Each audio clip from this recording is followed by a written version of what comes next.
지난 겨울은 유난히도 매섭고 추웠던 것 같습니다. 도대체 언제쯤 이 강추위가 끝나나 했는데 오늘 출근하면서 보니 개나리가 슬슬 꽃망울을 피울락 말락 하더라고요. 세상을 얼려버릴 듯한 무시무시한 한파라도 시간이 흐르면 위풍당당한 기세가 꺾여버리는 것을 매년 봄마다 보고 느끼게 되는 것 같습니다. 이러한 자연의 이치를 보면 세상에 영원한 것은 없는 것 같아요.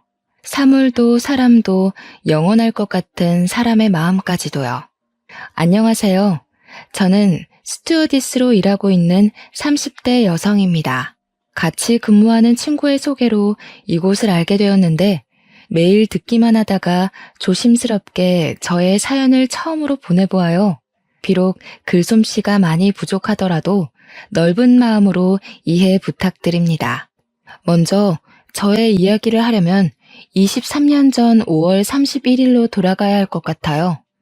5월 31일은 바로 제 생일입니다.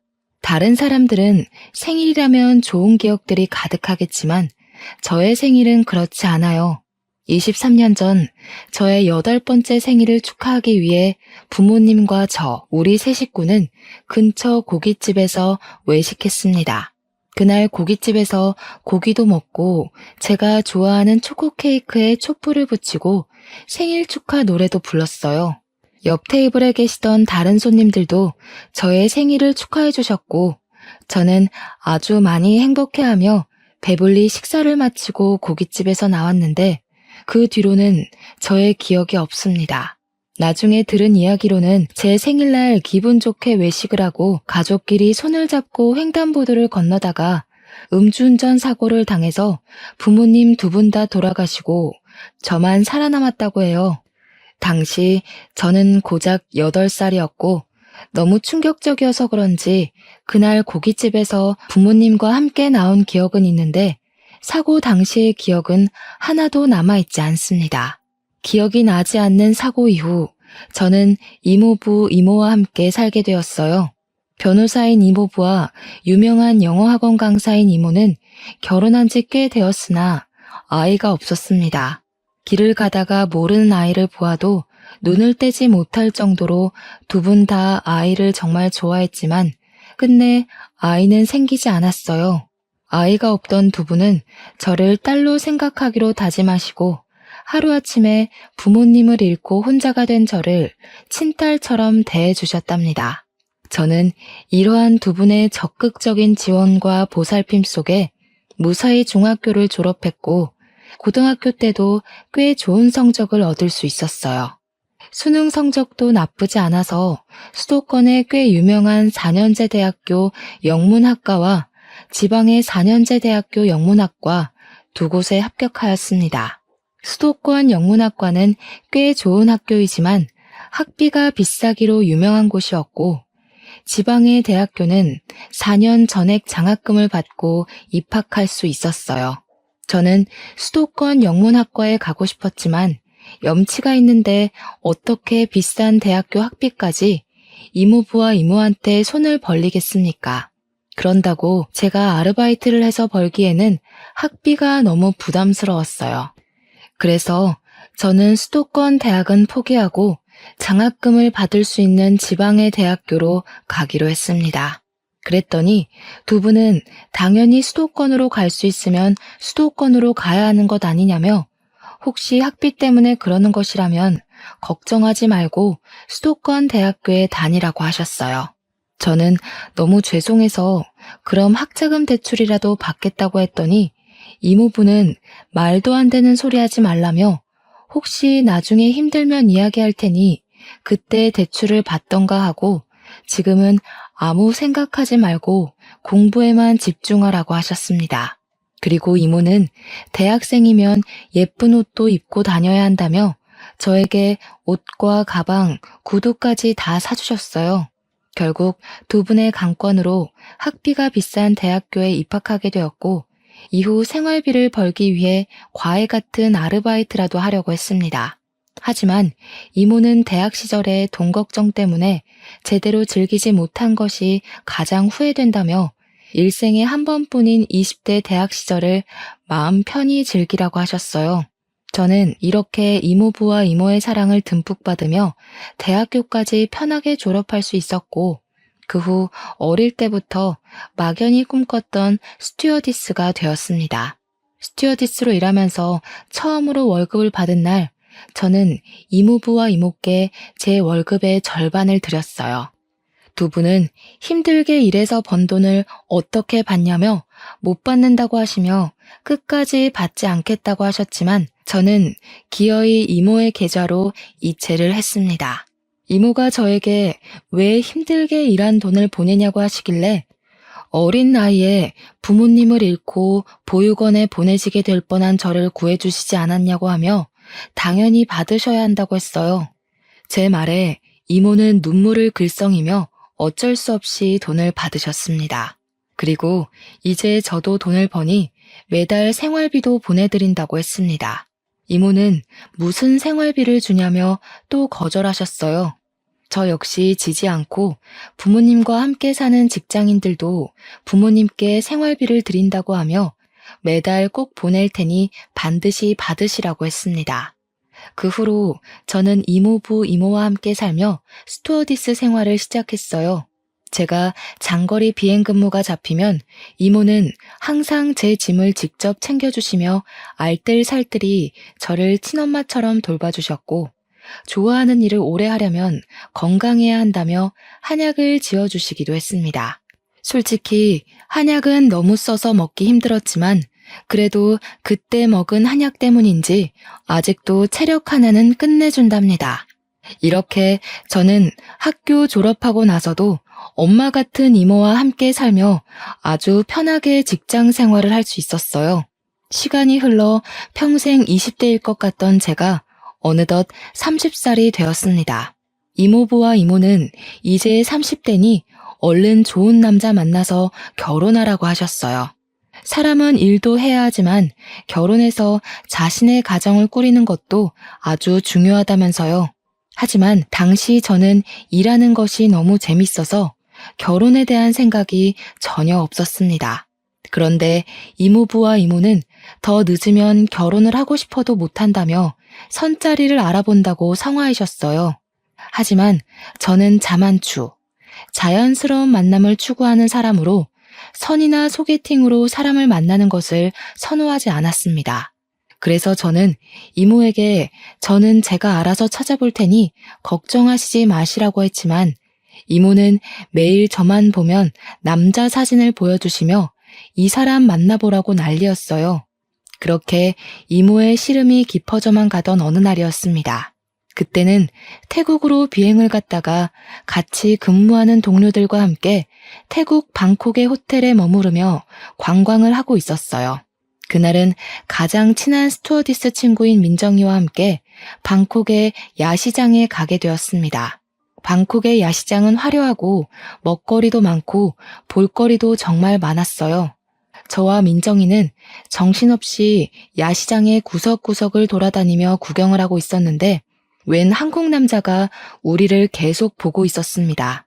처음에는 같은 한국인이라서 반가워서 그런가 보다 했는데 이 남자분이 우리 쪽으로 오더니 민정이에게 아주 반갑게 인사를 하는 게 아니겠어요? 알고 보니 이분은 민정이의 대학교 동창으로 이름은 이정수고 직업은 치과 의사라고 합니다. 그동안은 페이닥터로 근무하다가 관두고 이번에 태국 여행을 마친 후 자신의 병원을 개원한다고 했어요. 민정이가 개원하는 치과 위치를 물으니 알려주었는데 그곳은 이모 집에서 걸어서 5분 정도 거리에 있었습니다. 게다가 정수 씨는 이번에 치과를 개원하며 제가 사는 집 근처에서 자취를 시작했더라고요. 민정이는 태국에서 동네 주민을 만났다며 이참에 둘이서 친해지라고 했고 저와 정수 씨는 민정이의 성화에 연락처를 주고받게 되었습니다. 그렇게 태국에서 처음 만난 우리는 한국에 와서도 종종 연락했어요. 제가 비행이 없는 날이면 치과 근처에서 함께 밥도 먹고 술도 먹으며 시간을 보냈습니다. 그렇게 몇 번 만나다 보니 자연스럽게 정수 씨에 대한 호감이 생겼어요. 사실 저는 의사에 대한 이미지가 그다지 좋지 않습니다. 물론 좋으신 의사 선생님도 있겠지만 제가 그동안 본 의사 선생님 대부분은 궁금한 점이 있어서 이것저것 물어보면 항상 귀찮고 무시하는 투로 대답을 하셨거든요. 그래서 정수 씨도 직업이 치과 의사라길래 크게 다르지 않으리라고 생각했는데 만나면 만날수록 사람이 참 겸손하고 언행이나 행실이 참 바르더라고요. 정수 씨 역시 제가 싫지는 않았는지 우리는 더 자주 만나고 자주 연락하게 되었고 그러다가 자연스럽게 연인이 되었습니다. 그렇게 1년의 시간이 지났어요. 봄, 여름, 가을, 겨울 그리고 다시 봄이 될 동안 만난 정수 씨는 한결같이 친절하고 자상했고 항상 저를 웃게 만들어 주었습니다. 정수 씨는 그동안 일만 하고 사느라 결혼 생각이 하나도 없던 저에게도 결혼하고 싶은 마음이 들게 하는 참 멋진 사람이었어요.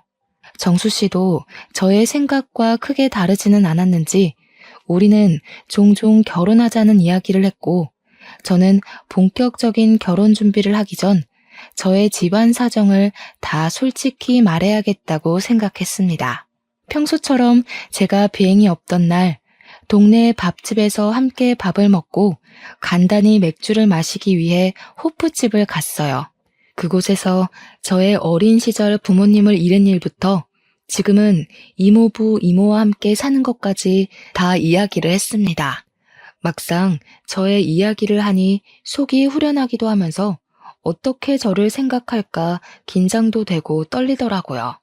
정수 씨는 저의 이야기를 다 듣고 제 손을 꼭 잡더니 그동안 참 힘들었겠다고 하며 결혼하면 이모부, 이모는 자신의 부모님처럼 잘 모시겠다고 했습니다. 그러면서 정수 씨도 본인의 집안 이야기를 꺼냈어요. 정수 씨는 부모님이 다 계시기는 하지만 아버지가 20년 정도 전 5월에 큰 사고가 있으셔서 5월만 되면 우울증에 심하게 걸리신다고 합니다. 제가 혹시 무슨 사고냐고 물어보니 정수 씨가 하도 어릴 때라 잘 기억은 나지 않고 다만 사고 이후에 한동안 집에 안 계셨다고 해요. 정수 씨가 당시 엄마에게 아버지 어디 가셨냐고 물어도 가르쳐 주지 않으셔서 지금까지도 정수 씨는 당시 아버지가 무슨 사고를 겪었는지 그때 왜 없으셨는지 전혀 모른다고 합니다. 그러다가 정수 씨가 중학교 정도 되었을 때 아버지가 다시 오셨는데 아버지가 많이 야위어지시고 몸이 많이 안 좋아졌다고 해요. 그 뒤로 아버지는 친형, 즉 정수 씨의 큰아버지가 운영하는 회사에서 함께 일하고 있는데 건강상의 문제로 한 달에 절반만 출근하셔서 돈을 많이 벌지는 못한다고 합니다. 이렇게 아버지가 가장의 역할을 하시지 못할 동안 정수 씨의 어머니는 아들을 먹여 살리기 위해 온갖 일을 다 하셨다고 해요. 처음에는 아는 분 밑에서 식당 일을 하셨다가 지금은 고급 식당을 운영하고 계시는데 한 달에 순이익이 500만 원 정도 나온다고 합니다.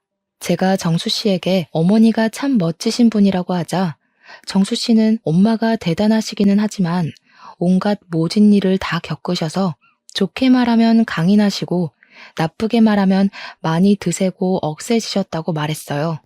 그래서 만나게 되면 놀랄 부분도 있겠지만 정수 씨가 잘 막을 테니 자신을 믿고 조금만 이해해달라고 했습니다.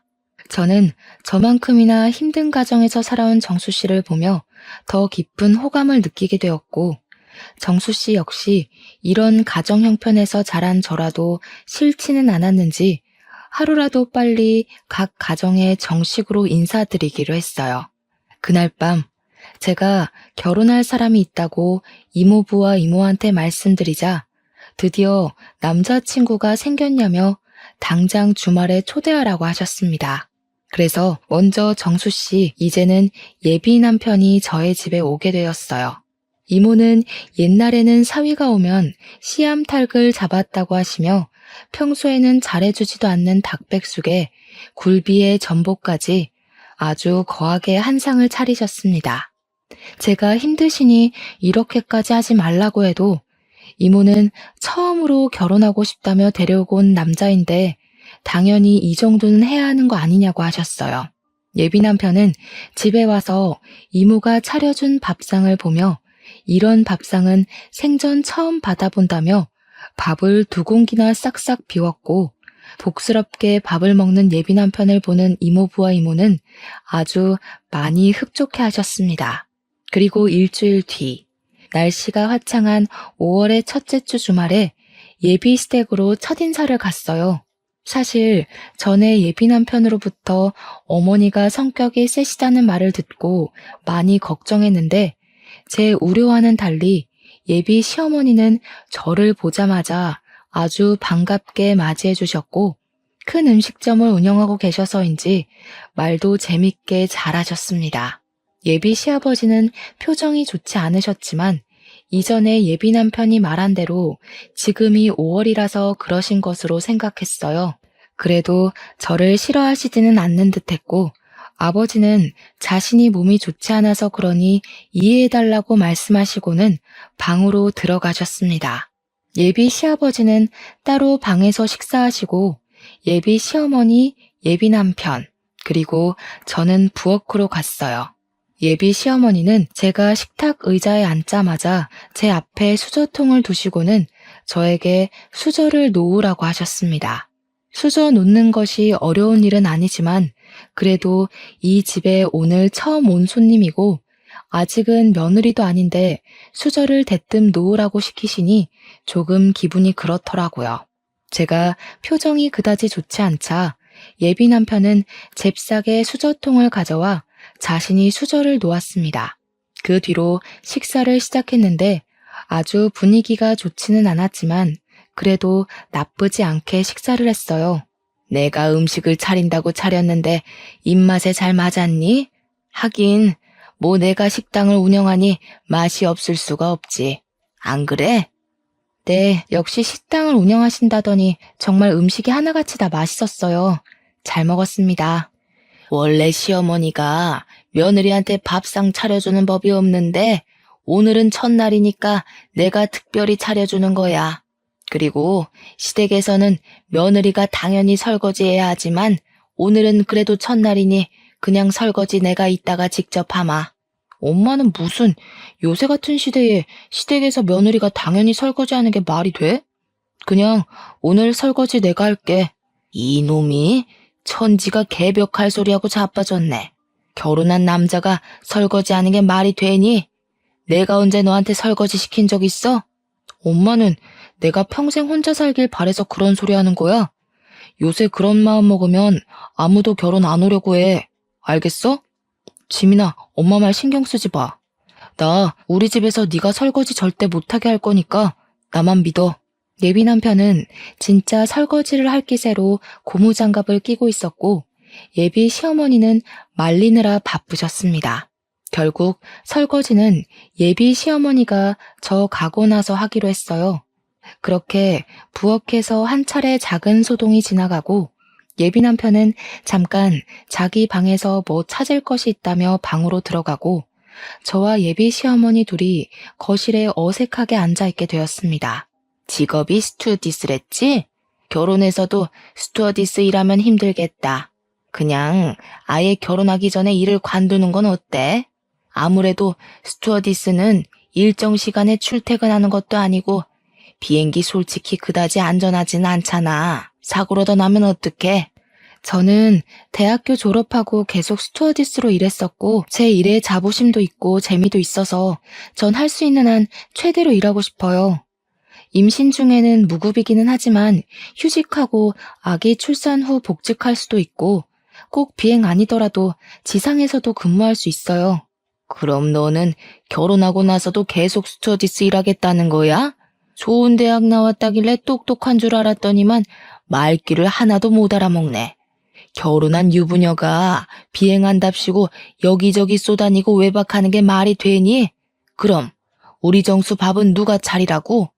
게다가 스튜어디스 하면 짧은 치마 입고 다리 내놓고 몸매 훤히 드러나는 옷 입고 다니잖아. 그게 무슨 천박한 짓이니?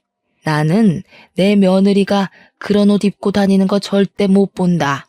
그러니 아예 결혼하기 전에 스튜어디스 때려치워.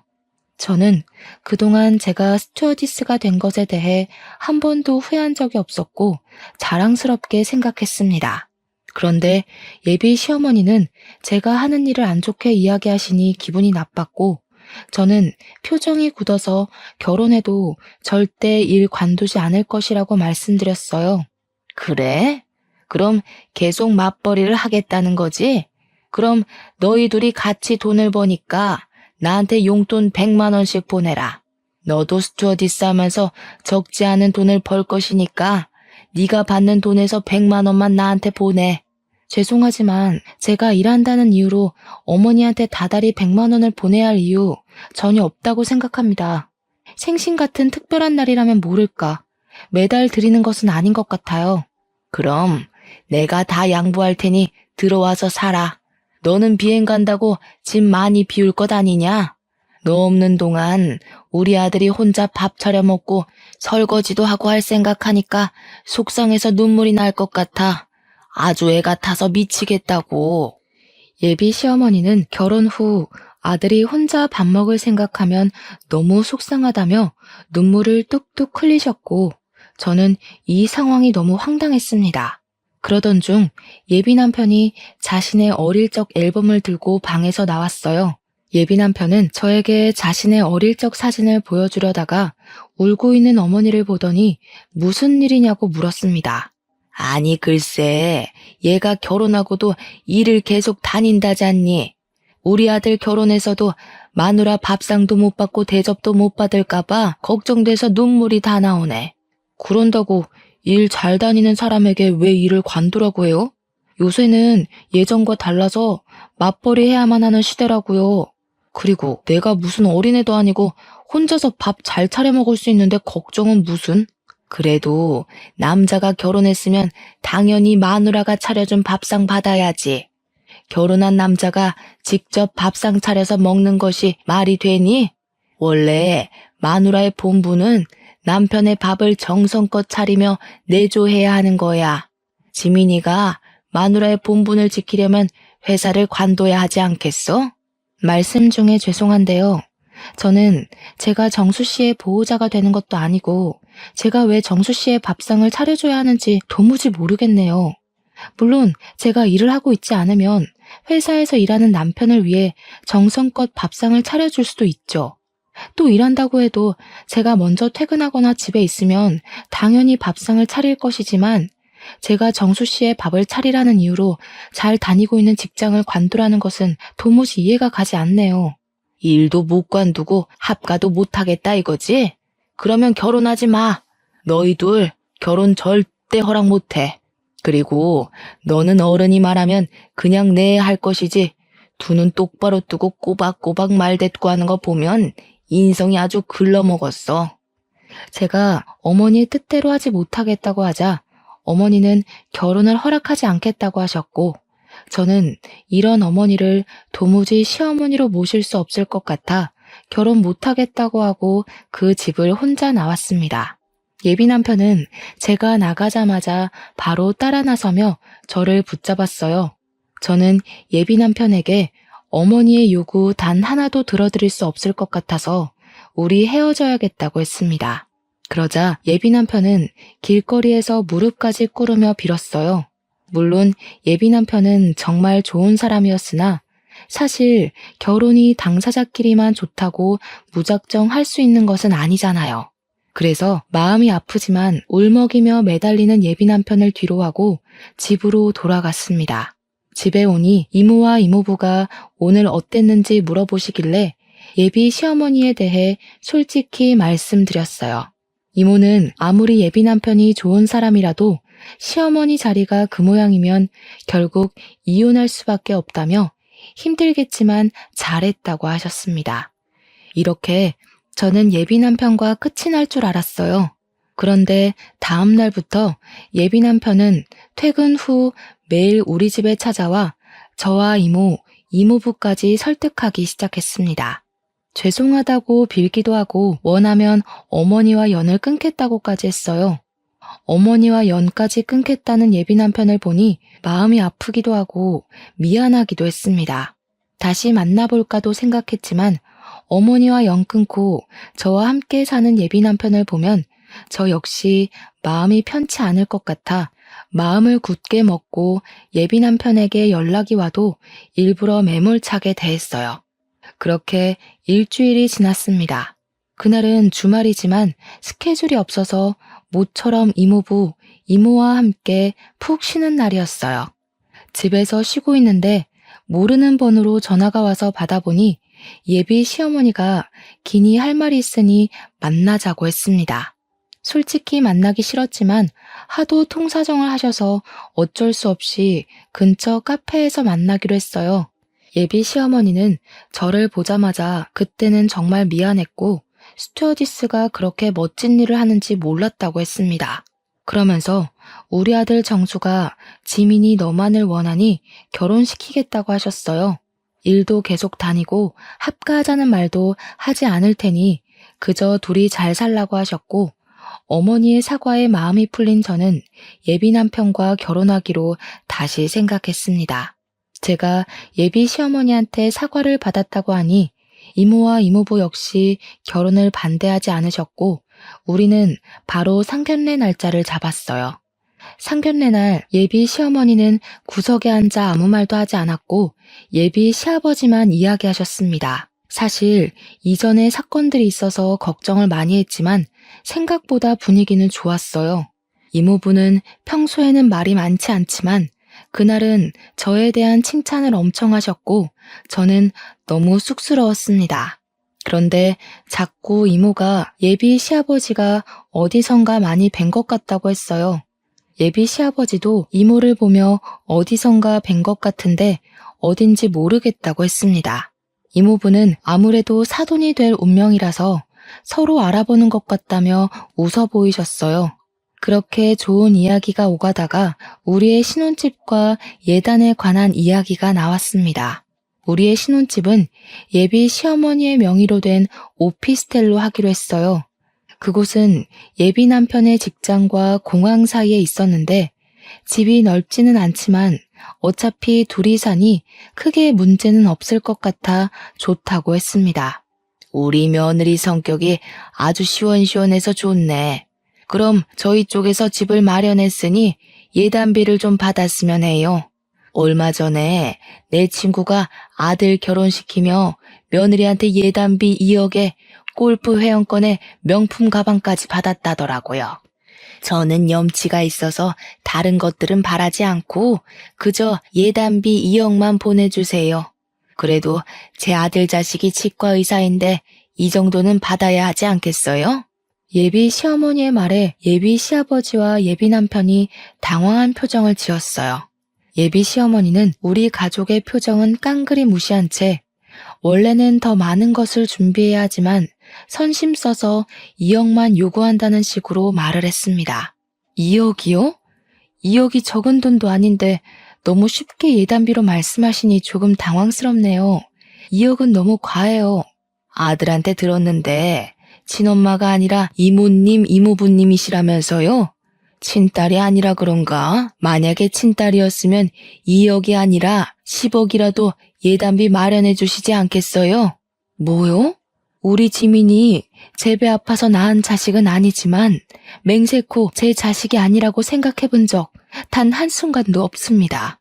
그리고 제가 신혼집 알아보면서 신혼집으로 주신다는 그 오피스텔 시세도 알아봤었는데 8천만 원 정도 하는 것으로 알고 있어요. 거기에 맞춰서 예단을 준비할 테니 그리 아세요. 지민이는 일 관두고 집에 들어와서 살라니까 그것도 싫다 그러더니 예단비 2억도 싫다는 것이에요? 이 집은 이모나 지민이나 고집불통인 집구석이네요. 이렇게 고집불통이니 팔자가 사납지 사나워. 뭐라고요? 지금 그 말 무슨 뜻으로 하시는 거예요? 무슨 뜻이라뇨? 글자 그대로 팔자 사나운 집안이라고요. 이렇게 팔자가 사나우니 한날 한시에 제 어미랑 아비가 다 돼진 것이죠. 이런 팔자 사나운 집에 우리 아들 장가 못 보내겠네요. 사랑하는 우리 아들도 팔자 사나운 년 만나서 죽어버리면 어쩐답니까? 예비 시어머니의 기가 막힌 말에 이모부와 이모는 말 그대로 눈이 뒤집혔습니다. 특히 이모가 화가 많이 나셔서 큰 소리로 대판 싸우고 난리가 났고 상견례 자리는 순식간에 싸움터로 변했어요. 예비 남편은 이모부와 이모 그리고 저에게 무릎까지 꿇고 엄마 때문에 죄송하다고 말하며 빌었습니다. 예비 시어머니는 그토록 사랑하는 아들이 자신 때문에 무릎 꿇고 싹싹 비는데도 내가 왜 이딴 집구석에 비느냐고 하며 일어나라고 난리고 예비 시아버지는 머리를 감싸며 한숨만 쉬시고 있었어요. 이렇게 저의 상견례는 아수라장이 되었습니다. 그 뒤로 예비 남편은 치과에서 퇴근하면 우리 집으로 찾아와서 사과했지만 이모부와 이모는 설득해서 돌려보냈어요. 이렇게 저와 예비 남편은 끝이 났습니다. 그리고 5월 31일이 되었어요. 이날은 앞서 말했듯이 제 생일이자 제 부모님이 돌아가신 날이에요. 이모부, 이모, 그리고 저는 5월 31일만 되면 부모님을 모신 납골당으로 갔습니다. 그날도 어김없이 납골당으로 갔는데 웬 중년의 남성이 부모님의 영정사진 앞에서 죄송하다고 말하며 허리를 90도로 숙여 인사를 하고 있었어요. 그러다가 우리가 오는 소리가 나자 후다닥 도망갔습니다. 그런데 왠지 그 중년의 남성분이 어디서 많이 뵌 것 같기도 하고 왜 우리 부모님께 죄송하다고 말하는지 궁금해서 재빨리 쫓아갔어요. 황급히 도망치는 남성분을 붙잡고 얼굴을 보니 바로 저의 전 예비 시아버지였습니다. 저는 깜짝 놀라 여기에는 왜 오셨냐고 하니 아는 사람의 기일이라 여기 왔다고 하셨어요. 그러면서 저한테는 여기 왜 왔느냐길래 우리 부모님의 기일이라 왔다고 했더니 갑자기 주저앉으셨습니다. 그 순간 왜인지는 모르겠지만 부모님이 사고 났을 때가 영화의 한 장면처럼 떠올랐어요.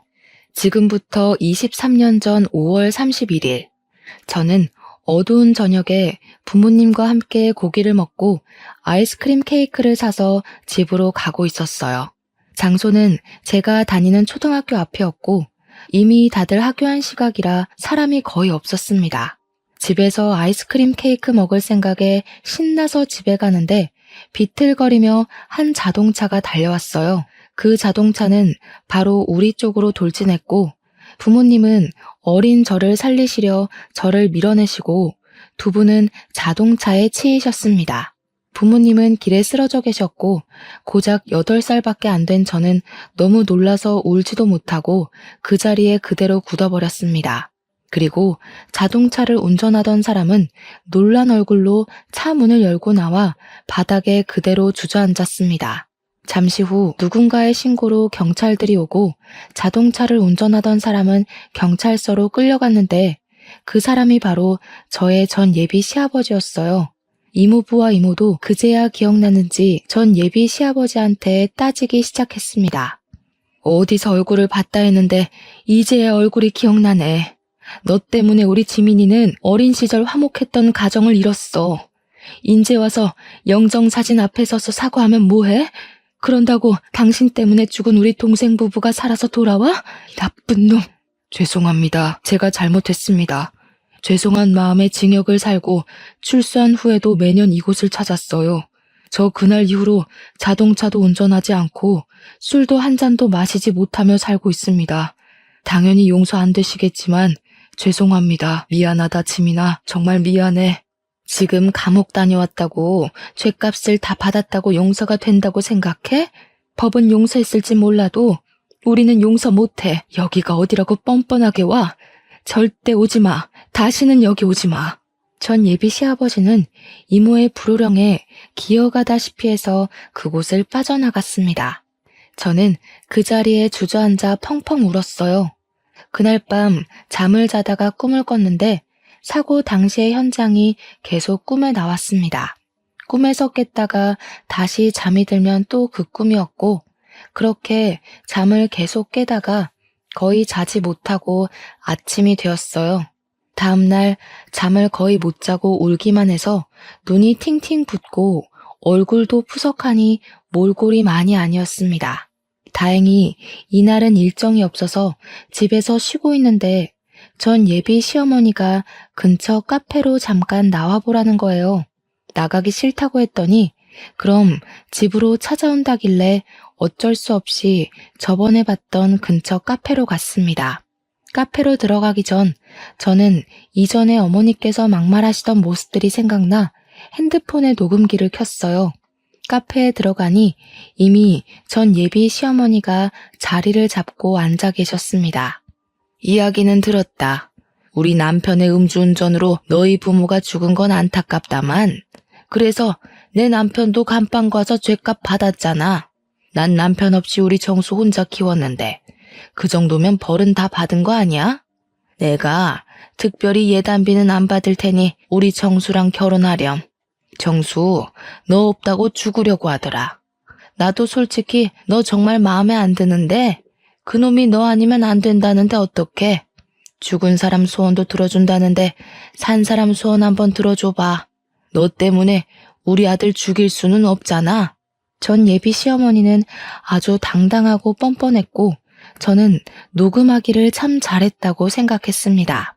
더는 그 자리에 있을 필요가 없을 것 같아 아무 말 없이 자리를 박차고 일어나 카페를 나왔어요.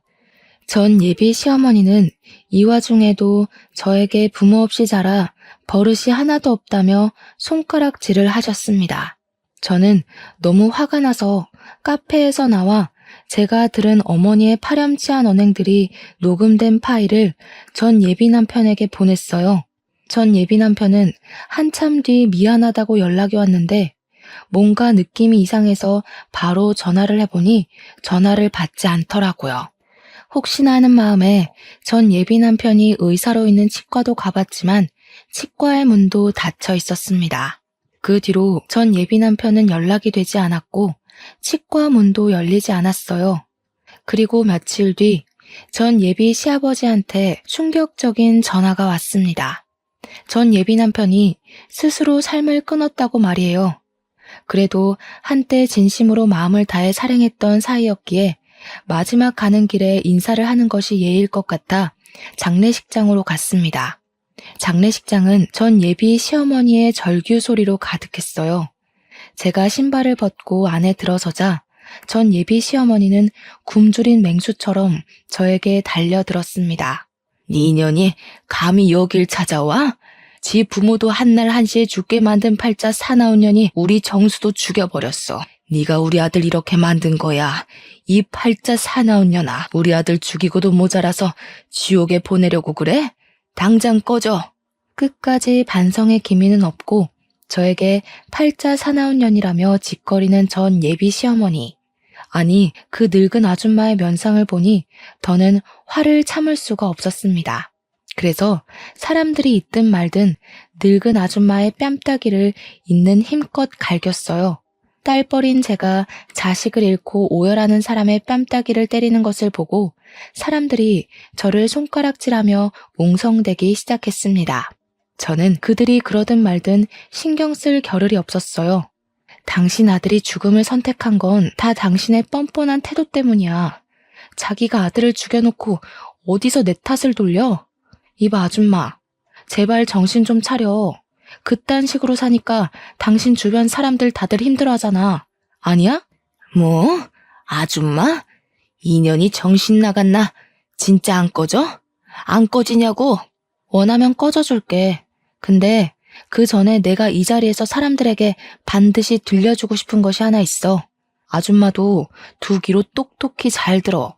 저는 이전에 전 예비 시어머니가 카페에서 저에게 짓거렸던 파렴치한 대화 녹음본을 틀었습니다. 순간 장례식장은 조용해졌고 전 예비 시어머니는 자신이 뱉은 말에 어쩔 줄을 몰라 했어요. 독한 년, 세상에 내가 했던 말을 녹음까지 하셨어?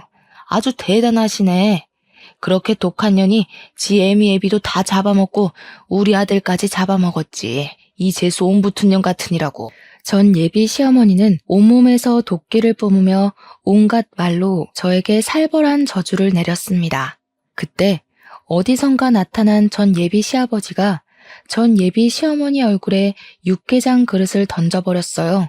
네가 그러고도 사람이야? 지민이 말 틀린 거 하나 없어. 너의 그 뻔뻔하고 아나무인의 성격이 우리 정수 죽게 만든 거라고. 지민이가 아니라 네가 우리 정수를 잡아먹은 거라고. 좀 정신 좀 차리고 사태 파악 좀 하고 살아, 이 무식한 옆에 내야. 나 당신같이 뻔뻔하고 무식한 사람이랑 더는 같이 못 살아. 정수도 이렇게 된 마당에 우리 그냥 갈라서자. 전 예비 시아버지의 말에 주변 사람들은 전 예비 시어머니 얼굴을 보고 수군거리면서 손가락질을 하기 시작했습니다.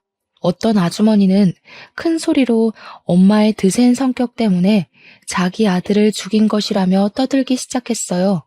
사람들의 따가운 눈총을 이기지 못하고 전 예비 시어머니는 얼굴이 시뻘개진 채로 장례식장을 박차고 나가버렸습니다. 장례식장은 더 시끄러워지기 시작했고 저는 이렇게 제 남편이 될 뻔했던 남자에게 마지막 인사를 하고 나왔어요. 그리고 지금 이 일이 있은 지 1년 정도의 시간이 흘렀습니다. 사실 그동안 너무 힘들었고 잠도 잘 자지 못했어요. 일주일에 한 번씩은 전 예비 남편이 꿈에 나와서 미안하다고 하며 눈물을 흘리며 나타났고 전 예비 남편의 꿈을 꾼 날은 하늘로 간 그 사람 생각에 온종일 아무 일도 하지 못했습니다. 한동안 저는 웃지 못했고 웃고 싶지도 않았어요. 이모부와 이모는 잠도 못 자고 밥도 잘 못 먹는 저를 걱정하셨고 이제는 부모님과 전 예비 남편을 놓아주라고 했지만 도무지 그럴 수가 없었습니다. 그런데 어제 꿈에 부모님과 저의 전 예비 남편이 함께 나왔어요. 부모님은 꿈에서 저를 꼭 안으며 아주 환하게 웃어주셨고 전 예비 남편 역시 그 옆에서 환하게 웃고 있었습니다. 꿈에서 깨어나니 오래 앓은 병을 이겨낸 것처럼 아주 개운하고 상쾌했고 마음이 아주 편한 기분마저 들었어요. 이모에게 저의 꿈을 이야기하니 부모님이 이제는 아픈 과거에서 벗어나 행복하게 살라고 하는 것 같다고 하셨습니다. 그러면서 이제는 시간이 지났으니 용서도 하고 마음의 짐도 덜고 행복하게 살라고 하셨어요. 한 번뿐인 인생인데 원망하고 끙끙 앓기만 하고 살 것이냐고 하며 지난 1년 정도의 시간 동안 치열하게 아팠으니 이제는 털어내라고 하셨습니다. 물론 부모님을 죽음에 이르게 했던 사람을 평생 잊을 수는 없겠지만 이모의 말을 들으니 저의 전 예비 시아버지가 조금은 용서가 되었어요. 그래서 이제는 아픈 과거를 잊고 행복하게 살아보려고 합니다. 매서운 추위, 뜨거운 더위가 영원하지 않듯이 사람에 대한 감정 또한 영원하지는 않은 것 같다는 생각이 듭니다. 전 예비 남편과 사귈 때는 영원히 사랑할 것 같았지만 결국 끝이 났고 전 예비 시아버지를 절대 용서하지 못할 것 같았지만 결국 용서를 하게 되었네요. 이렇게 되기까지 저는 열병을 앓는 것처럼 죽을 듯이 아팠어도 이모부와 이모의 도움으로 무사히 이겨냈습니다. 그리고 그만큼 내면적으로 더 성장한 것 같아요. 이를 발판으로 앞으로는 더 단단한 사람이 되어 먼 훗날 하늘에서 우리 부모님을 만났을 때 자랑스러운 딸이라고 칭찬받고 싶네요. 그리고 마지막으로 결국엔 좋지 않게 끝났지만 저를 진심으로 사랑해줬던 저의 전 예비 남편 정수 씨가 하늘에서는 부디 모든 짐을 다 내려놓고 행복하게만 살기를 진심으로 바랍니다. 다음 생이라는 것이 존재한다면 그때 꼭 다시 만나 이번에 못 이룬 사랑을 이뤄보고 싶네요. 여기까지가 저의 이야기입니다. 저는 결국 사랑을 이루지 못했지만 저의 사연을 듣는 모든 분들은 원하시는 사랑, 일 모두 다 이루시고 행복하게 사시기를 바래요. 지금까지 들어주셔서 감사합니다.